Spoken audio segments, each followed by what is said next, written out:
sua vida é regida pela fé ou pela incredulidade? Nós estamos vivendo esse tempo de dificuldade, esse tempo, né, desafiador, e mais do que nunca a gente precisa deixar com que a nosso dia a dia seja regido pela fé e não pela incredulidade. E muitas vezes eu não detecto quando a incredulidade está tomando conta da minha vida. E para que eu desfrute plenamente da presença de Deus, eu preciso ter a minha vida regida pela fé. Então, nós estamos estudando um pouco sobre esse tema, e eu tenho crescido também bastante, né, aprendendo, estudando sobre esse assunto, e vejo que muitas vezes a nossa vida não vai sendo regida pela fé. Coloquei essa ilustração aqui pensando de que a fé, ela me ajuda a ir em frente. E a incredulidade vai barrando a nossa vida. Então pensa assim, no nosso dia a dia, quantas vezes Deus me disse para eu avançar, mas eu por medo ou por incredulidade não avancei. E eu gostaria que nessa manhã a gente pensasse um pouquinho sobre isso, sobre se a minha vida está sendo regida pela fé ou se ela está sendo regida pela incredulidade. Vamos voltar lá para o início, vamos voltar lá para o nosso, né, para o Gênesis, onde tudo começa, e o Gênesis tem muitas coisas para nos ensinar. E a primeira perguntinha que está aqui é: como que o pecado entrou no coração da Eva e como que o pecado entrou no coração de Adão e, por consequência, como que o pecado entrou no coração da humanidade, porque Adão e Eva eram representantes da humanidade lá naquele momento. Então a maneira como o pecado entrou no coração deles também é a maneira como entra no nosso coração. O pecado entrou no mundo, né? Lá em Gênesis, a serpente, né, vai dizer ali para Eva, né? É assim que Deus disse: não comereis de toda a árvore do jardim? Foi assim que Deus disse? Como é que Deus se manifestou? Como é que Deus falou? É interessante a gente olhar para o texto onde Deus deu exatamente a ordem. A ordem que Deus disse foi assim, tá lá no Gênesis, capítulo 2, versículo 16. E o Senhor Deus ordenou ao homem: coma livremente de qualquer árvore do jardim, mas não coma da árvore do conhecimento do bem e do mal, porque no dia em que dela comer, certamente você morrerá. Então veja que a expressão que está aqui diz assim: coma livremente de qualquer árvore. Olha, você tem liberdade, você é livre para comer de qualquer árvore. Mas a serpente vem e diz assim: então Deus disse que você não pode comer de toda a árvore do jardim? A serpente, né, vai colocar a dúvida no coração da Eva, no coração da Adão depois. E ele vem de uma forma muito astuta, né? Vem de uma forma de mansinho, né? Então, coloquei aqui algumas questões. A criatura pode questionar o Criador? Deus realmente disse isso? Deus realmente disse: vocês não podem comer de toda a árvore? Não, Deus disse: comam livremente, mas dessa daqui, no dia que vocês comerem, vocês vão morrer. A dúvida instaurada no coração de Eva foi: talvez Deus esteja retendo algo. Talvez Deus não seja tão amoroso e bom quanto se apresenta. E às vezes no nosso dia a dia, quando eu me deparo com uma situação onde eu preciso escolher entre aquilo que a Bíblia diz e aquilo que o mundo diz, às vezes eu fico achando que não, acho que a vontade de Deus não é tão boa assim. Não, eu acho que o mundo está certo nesse negócio aqui. E quando a dúvida chega ao nosso coração, o pecado também vai chegar. A Eva vai rebater o que a serpente tinha dito: podemos comer do fruto das árvores do jardim, Mas Deus disse: não comam do fruto da árvore que está no meio do jardim, nem toquem nele, do contrário vocês morrerão. Existia uma ordem clara, era uma ordem que não precisava haver dúvidas. Não comam do fruto da árvore que está no meio do jardim.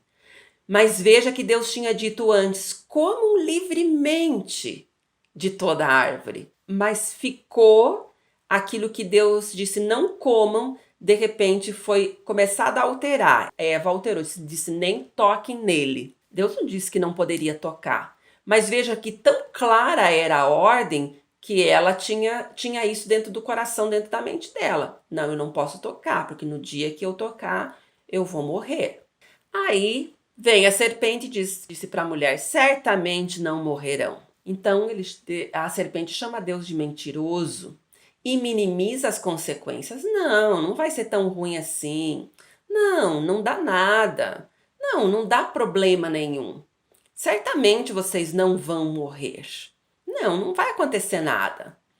Deus sabe que no dia em que dele comerem, seus olhos se abrirão e vocês serão como Deus, conhecedores do bem e do mal. O que a serpente faz é misturar a verdade com a mentira. Então, os olhos vão se abrir.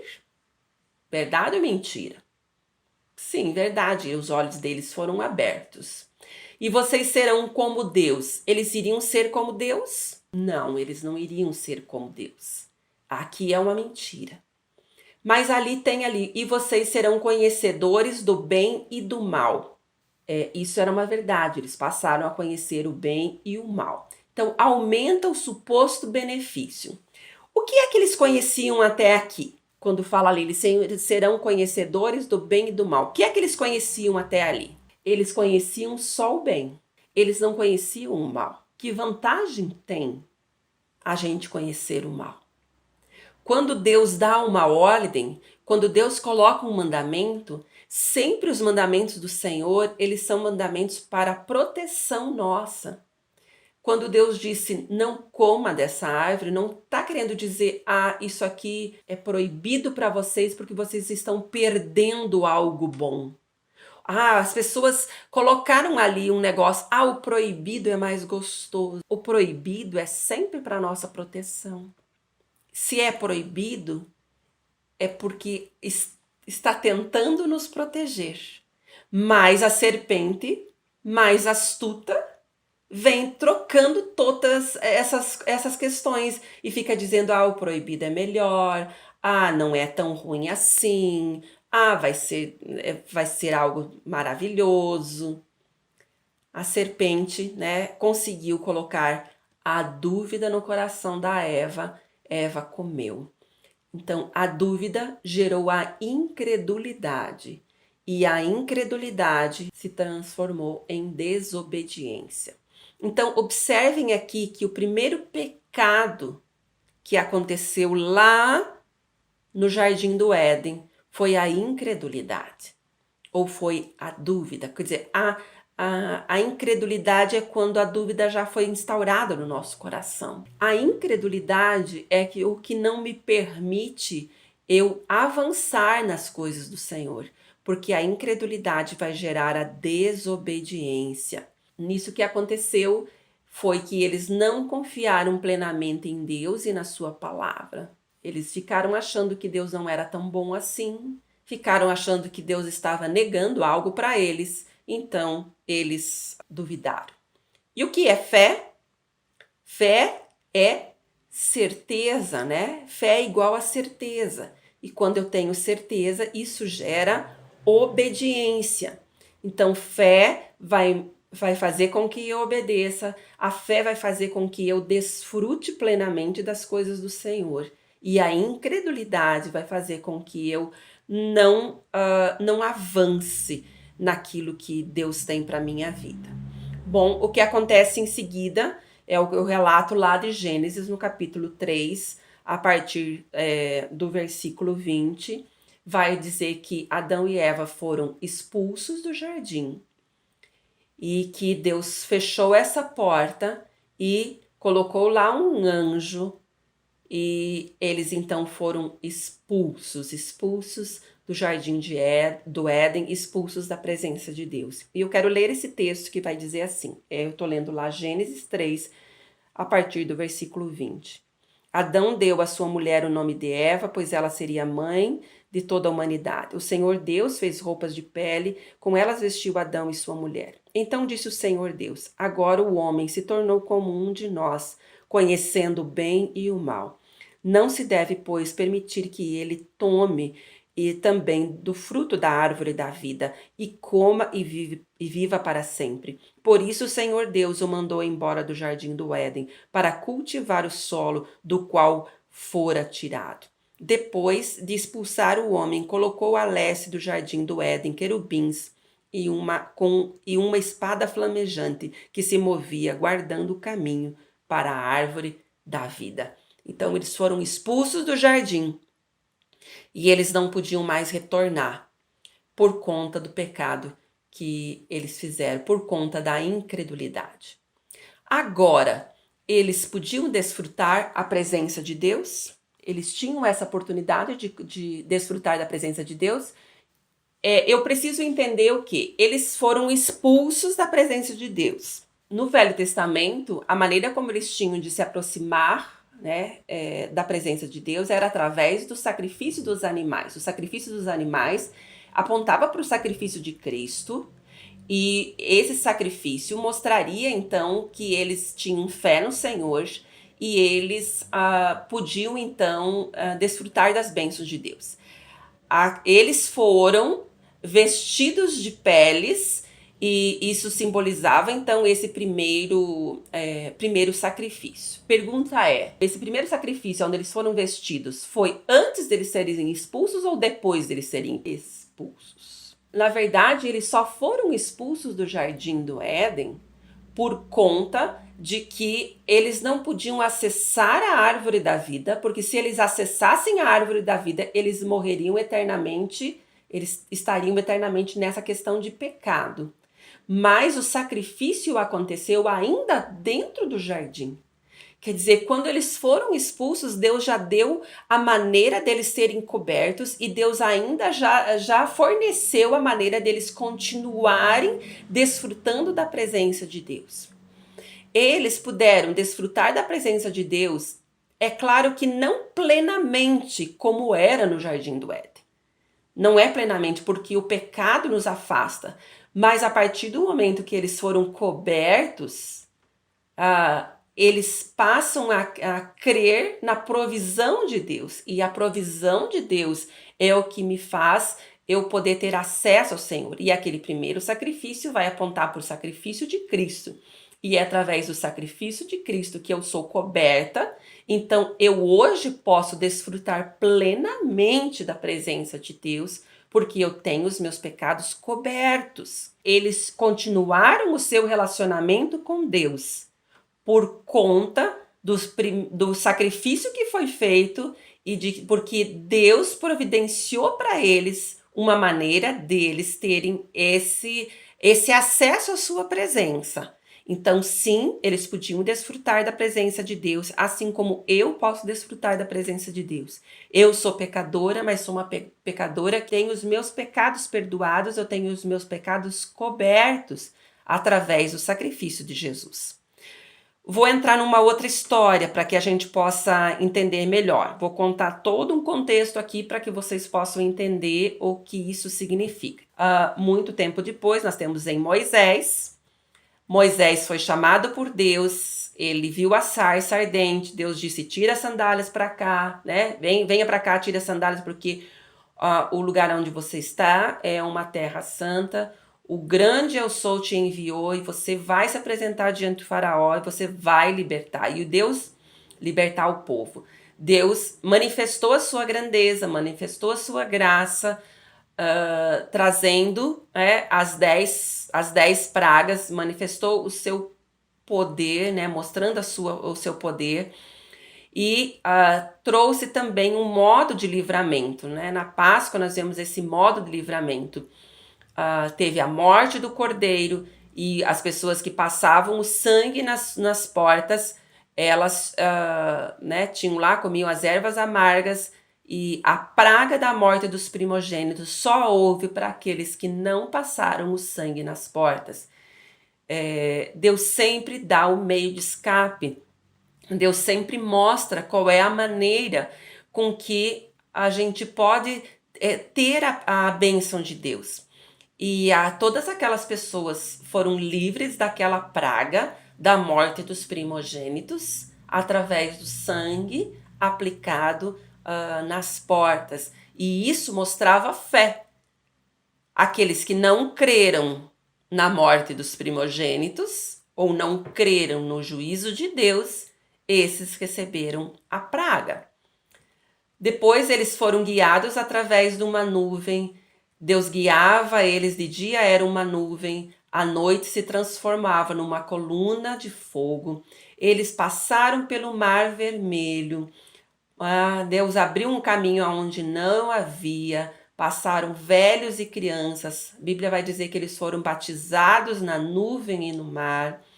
O mesmo milagre acontece quando fecha-se o mar. Todos os que eram, né, os inimigos que estavam vindo contra eles foram tragados pelas águas. Eles chegaram no deserto, já logo chegaram nas águas de Mara, onde as águas eram amargas. Eles reclamaram disso, mas Deus transformou essa situação. Foi jogado um tronco lá e aquelas águas ficaram boas, e logo em seguida eles foram até Elim, aonde tinha fontes de águas. Então eles reclamavam de coisas contra o Senhor, mas Deus vinha e trazia a providência para eles. Deus também trouxe a providência do maná, aonde eles tiveram o alimento vindo do céu. Chegaram num lugar onde não tinha água. Deus falou para Moisés ferir a rocha, e da rocha saiu água. Eles chegaram no Sinai, aonde eles receberam os 10 mandamentos. Deus revela então a sua exigência, mas também revela o coração de Deus, que Deus é santo, santo, santo. E Deus revela a sua vontade. Quero chamar a atenção de vocês que a lei foi dada depois que eles foram libertos do Egito. Eles não estavam escravizados, eles estavam livres. A lei foi dada para os livres. Não é o cumprimento da lei que me faz eu ter a minha libertação, eu ter o meu encontro com Deus. A lei, ela não é suficiente para me fazer eu ter a liberdade em Cristo. A lei foi dada para os livres, porque a lei é quem rege, deveria reger toda aquela comunidade, e a lei manifesta a presença de Deus e manifesta o coração de Deus. E eu quero lembrar novamente que o mandamento do Senhor, ele nos é dado como algo que vai me ajudar e que vai me proteger. Então a lei, ela é para minha proteção e não simplesmente para dizer isso é proibido. Eles quebram a lei. Enquanto Moisés estava lá recebendo a lei, o povo estava lá adorando o bezerro.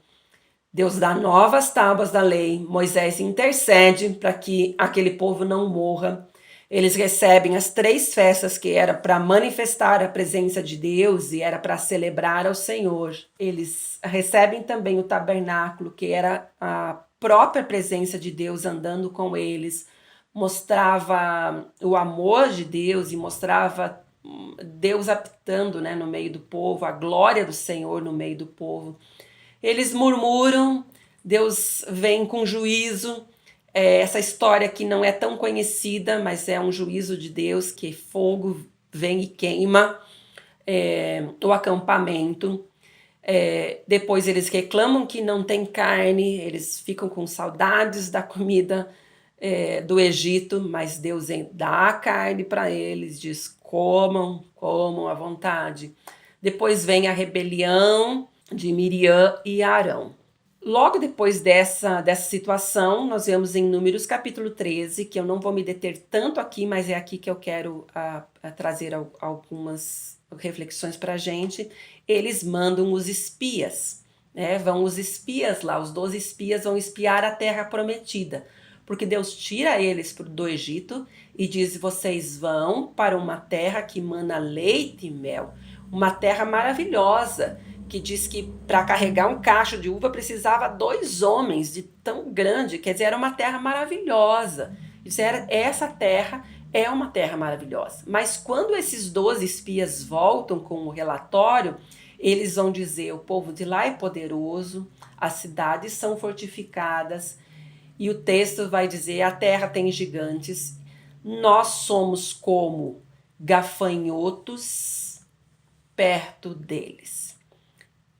E é interessante ver como é que essa expressão acontece, porque vai dizer ali que lá no Números, no capítulo 13, no último versículo, era como se eles assim enxergassem, e nós enxergamos eles como gigantes e eles também nos enxergam como gafanhotos. Quer dizer, nós somos como gafanhotos perto deles e eles também veem a gente como gafanhotos. Bom, quem é que disse para eles que eles eram gafanhotos, que esses gigantes enxergavam eles como gafanhotos? Eles foram lá perguntar para eles? Não acredito nisso, né? Então, era como eles se enxergavam. Agora, Deus tinha dito para eles que eles iriam entrar numa terra boa. Essa terra era a terra prometida por Deus. Deus tinha dado grandes sinais do poder dele. Vamos lembrar lá, desde das pragas, eles passaram pelo Mar Vermelho, eles viram os carros de Faraó sendo tragados pelas águas, eles viram Deus dar água para eles, eles viram Deus dar o maná, eles viram Deus dar as codornizes para eles. Mas quando eles chegam aqui nesse momento, aonde eles podiam, eles precisavam exercer a sua fé, nós vamos ver lá no Números capítulo 13, agora já no Números capítulo 14, que eles vão dizer: não, nós não podemos entrar.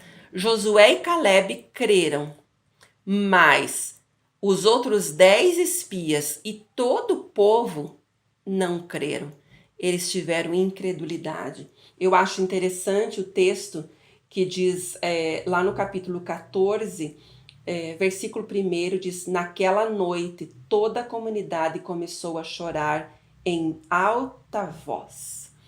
Em outras versões vai dizer que eles choraram a noite inteira. E a noite inteira eles ficaram chorando e reclamando, dizendo: por que é que Deus nos trouxe até aqui? E agora nós não podemos entrar. E diz ali: todos os israelitas queixaram-se contra Moisés e contra Arão. E depois ele vai dizer: quem dera tivéssemos morrido no Egito ou neste deserto. Aí vem o juízo de Deus que vai manifestar. Porque assim, era melhor nós termos morrido no deserto, era melhor nós termos morrido lá no Egito. E eles vão falar contra tudo aquilo que Deus tinha feito. Eles vão dizer: Deus não é poderoso para nos dar essa terra. Eles passaram, então, 40 anos no deserto. Por que eles ficaram 40 anos no deserto? O tempo, né, vamos dizer, a distância que tem do Egito até Canaã é de mais ou menos 500 quilômetros. Então, eu quero que você pense aí, você deve mais ou menos ter uma noção do que é 500 quilômetros. Quanto tempo você demora para você ir a pé 500 quilômetros? Bom, de carro eu calculo que a gente precisa pelo menos de umas 10 horas, 8 a 10 horas, para a gente percorrer isso. A pé quanto tempo? Será que em um mês a gente percorre? 2 meses? Mas com certeza não precisa 40 anos, não é? Com certeza não precisaria levar 40 anos. Então, a consequência deles não crerem naquilo que Deus tinha falado, não crerem no poder de Deus, a consequência disso é o que está escrito em Números 14, versículo 29 e 30, que vai dizer: cairão nesse deserto os cadáveres de todos vocês de 20 anos para cima, que foram contados no recenseamento e que se queixaram contra mim. Nenhum de vocês entrará na terra que com a mão levantada jurei dar-lhes para a sua habitação, exceto Caleb, filho de Jefoné, e Josué, filho de Nun. Mais para frente, vai dizer ali no versículo 28. Aqui durante 40 anos, sofrendo pela infidelidade de vocês, até que o último cadáver de vocês seja destruído no deserto. Durante 40 anos, vocês sofrerão a consequência dos seus pecados e experimentarão a minha rejeição. Cada ano corresponderá a cada um dos 40 dias em que vocês observaram a terra. Quer dizer, eles ficaram 40 anos por conta de que eles não creram. Vocês espiaram a terra por 40 dias. Mas nesses 40 dias, vocês só viram o que vocês acharam que vocês não podiam derrotar. E aqui tem um misto entre você pensar na tua força, o que é que eu consigo conquistar com a minha força, e tem um misto também de incredulidade, dizendo: Deus não vai me dar isso. Eu não consigo conquistar e também Deus não vai me dar. A consequência disso é o que nós vamos ver um pouquinho mais, agora voltando lá para Hebreus 3, a partir do 15, né? Por isso é que se diz: se hoje vocês ouvirem a sua voz, não endureçam o coração como na rebelião. Quem foram os que ouviram e se rebelaram? Não foram todos os que Moisés tirou do Egito? Contra quem Deus esteve irado durante 40 anos? Não foi contra aqueles que pecaram, cujos corpos caíram no deserto, e a quem jurou que nunca haveriam de entrar no seu descanso?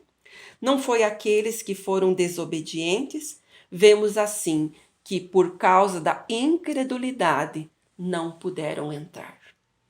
Por causa da incredulidade deles, eles não puderam entrar.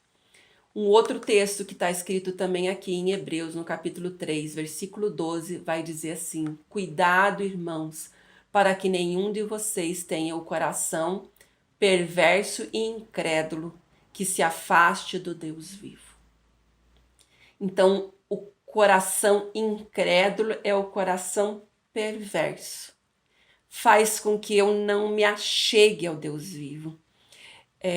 O coração, quando não crê naquilo que Deus pode fazer, ele não me permite entrar na terra prometida. Mas o coração perdoado e cheio de fé, ele me aproxima do Deus vivo. Quando eu não creio no Senhor, eu não me permito receber da graça do Senhor. Assim sendo, aproximemo-nos do trono da graça com toda a confiança, a fim de recebermos misericórdia e encontrarmos graça que nos ajude no momento de necessidade. Eu preciso me aproximar do trono. É um trono de graça, e graça é favor imerecido. Graça é aquilo que vem, né, da cruz, é o favor imerecido, e ele vai nos ajudar em todos os momentos. A palavra de Deus vai nos dizer isso, que o meu acesso ilimitado à presença de Deus, esse acesso ilimitado vem através da fé, que é contrário à incredulidade. Meu coração precisa ter fé. No Hebreus 11:6 vai dizer lá o quê? Sem fé é impossível agradar a Deus, pois quem dele se aproxima precisa crer que ele existe e que recompensa aqueles que o buscam. Sem fé é impossível agradar a Deus. Quer dizer, o que agrada ao Senhor, o que alegra o coração, é achar no meu coração fé. Isso quer dizer, o meu coração precisa crer que Deus é bom, que a sua vontade é boa, que Ele intervém na minha vida, que eu posso desfrutar plenamente da presença de Deus. Quando Eva duvidou do Senhor, duvidou da palavra do Senhor, duvidou da bondade do Senhor, isso atirou lá do jardim do Éden. Mas Deus ainda, com a sua graça, fez o sacrifício e cobriu o pecado dela, o pecado de Adão. E isso aponta para Jesus, para o sacrifício de Cristo, que o sangue de Jesus me perdoa completamente. Então, se eu sou completamente perdoada, eu tenho acesso à presença de Deus, eu tenho acesso à graça de Deus. Então, eu posso me achegar ao trono do Senhor e eu posso me achegar à presença de Deus. Todo pecado, ele tem raiz na incredulidade, porque eu acredito que do jeito de Deus não é o certo. Todo pecado, ele não me permite com que eu realmente desfrute plenamente da presença de Deus. Então, vamos dizer assim, não é simplesmente a obediência pela obediência que vai me fazer com que eu desfrute da presença de Deus. Então, não é simplesmente eu obedecer às leis. Eu primeiramente preciso receber a graça do perdão dos meus pecados. O povo foi liberto lá da escravidão do Egito. Passou pelo Mar Vermelho. Mas aquele povo, então vamos dizer, passou lá pela morte dos primogênitos. O sangue foi aplicado na vida deles. E eles então poderiam desfrutar plenamente da presença de Deus. E o mandamento foi dado ali para que eles pudessem desfrutar. Mas quando eu desobedeço a Deus, isso mostra o meu coração. Mostra que o meu coração não está confiando plenamente no Senhor. E isso faz com que eu não avance, faz com que eu não receba plenamente da presença de Deus. E o texto de Romanos 7:12 vai dizer que o mandamento do Senhor é bom, que a lei do Senhor é boa, né? O mandamento é bom, é santo. A lei é boa, a lei do Senhor é boa. E quando eu obedeço ao Senhor, mostra que eu tenho fé. Então a obediência, ela mostra a minha fé. E o pecado mostra a minha incredulidade. E eu preciso trabalhar na minha vida e olhar para dentro do meu coração e pensar aonde é que meu coração está com incredulidade. Quais são as áreas da minha vida aonde Deus está pedindo que eu tenha um pouco mais de fé? Às vezes as pessoas acham assim que ter fé é então crer que Deus vai me dar isso, crer que Deus vai me dar aquilo outro. Mas a fé é para que eu possa desfrutar do pleno cuidado de Deus. E esse pleno cuidado de Deus vem também através da minha obediência. E esse acesso ilimitado à graça de Deus. Então, aqueles que se aproximam de Deus precisam crer que Ele é bom, né? Sem fé é impossível agradar a Deus, pois quem dele se aproxima precisa crer que Ele existe e que recompensa aqueles que o buscam. E se eu busco o Senhor, Ele me ouve. E se eu busco o Senhor, Ele responde a minha oração. E Ele responde sempre com o melhor. Porque a vontade de Deus é boa, perfeita e agradável. Que nada possa roubar, né, a presença de Deus da minha vida e da tua vida. E que cada vez mais a gente possa combater todas essas coisas que vêm para me tirar desse acesso ilimitado. Eu posso desfrutar da presença plena de Deus, porque o que me afasta da presença de Deus é o pecado. Mas eu tenho acesso a Deus, porque o sangue de Jesus foi derramado e meus pecados foram perdoados. E porque meus pecados foram perdoados, eu posso desfrutar da presença de Deus. Amém?